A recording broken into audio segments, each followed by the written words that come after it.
The Eagles headed into the offseason not only needing a little bit of depth at wide receiver, but a little bit of depth or a little bit of speed on the outside. That's what I meant to say. So they signed Markus Wheaton today, former Bear, former Steeler, had his best 2 years with Pittsburgh.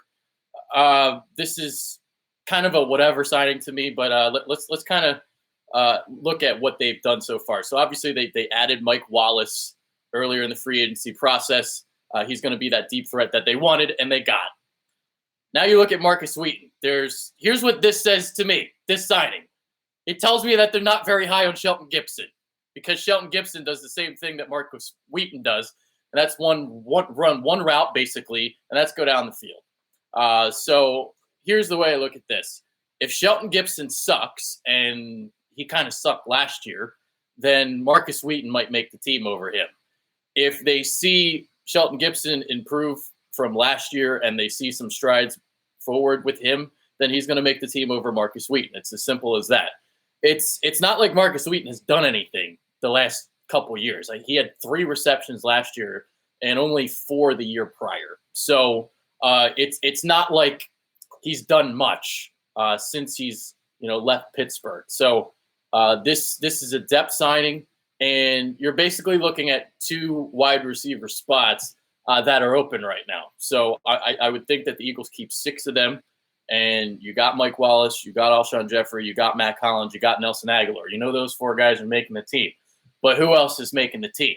The Eagles did not draft a wide receiver, although they did add 2 of them via the undrafted route. One was Jordan Gandy of Murray State, and the other one was Anthony Mahongo. I think I got that name right, out of Purdue. You look at some other guys on the roster, Greg Ward, and I really like what I saw out of Greg Ward last year, kind of quick, jittery type of receiver. And you also got Bryce Treggs. I think he's back in the mix. Rashard Davis.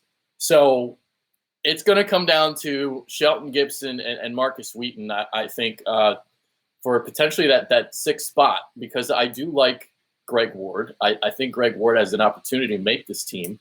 We'll see if Bryce Treggs, if he might be able to make it too. But you're looking at one more guy to add as kind of that explosive down the field threat. Is it going to be Treggs? Is it going to be Markus Wheaton, or is it going to be Shelton Gibson? Bryce Treggs is probably the best out of those 3, to be honest with you. I didn't see much out of Gibson last year, and Markus Wheaton, kind of the same deal. He runs one route. I think he struggles with physicality. I don't think he's like a crisp route runner or anything. He does have some speed, and I mean that is the thing that the Eagles were looking for this offseason, was that speed. So those are kind of like my quick thoughts on the move. Again, they add some depth. It doesn't hurt. I mean, you add another guy to the mix. That sharp iron sharpens iron, like Doug Peterson likes to say. So you add some more guys to the mix, and we'll kind of see what happens and who pans out and who makes the team. So, all right, let's see. Only got a couple comments. Bacon Grizzler, my man, checks in, says, "What's good, Adrian?" Chef Jay, from a Bears fan, he was garbage last season. He was. He only had 3 receptions. You don't even have to look further than the stats to see that he kind of sucked last year. And that's not a good Bears receiving core either. So, it's depth and it's speed. You needed speed heading into the offseason, and you don't really know what you have in Shelton Gibson. So, if Gibson falters, maybe they keep Wheaton. That's kind of the way I look at this. So there you go. That's Markus Wheaton. They signed him to a year, and it would not surprise me at all if he doesn't make the team. So there you go. Side Dez. I know you're just kidding. Yeah, I would go after Dez. No, I don't even think they have the money for it, to be honest. So there you go. All right, that's it. Honestly, I don't care about the top 100. I think the top 100, their list is a joke. I will have my own top 100 at some point during the summer. So my top 100 list is going to trump theirs.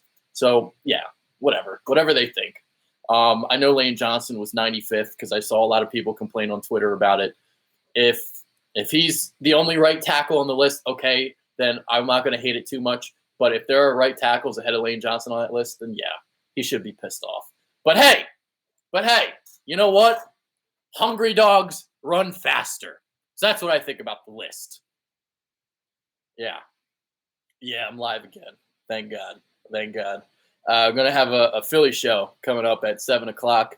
Going to talk because everything is new here. Here we go. All right. Take care.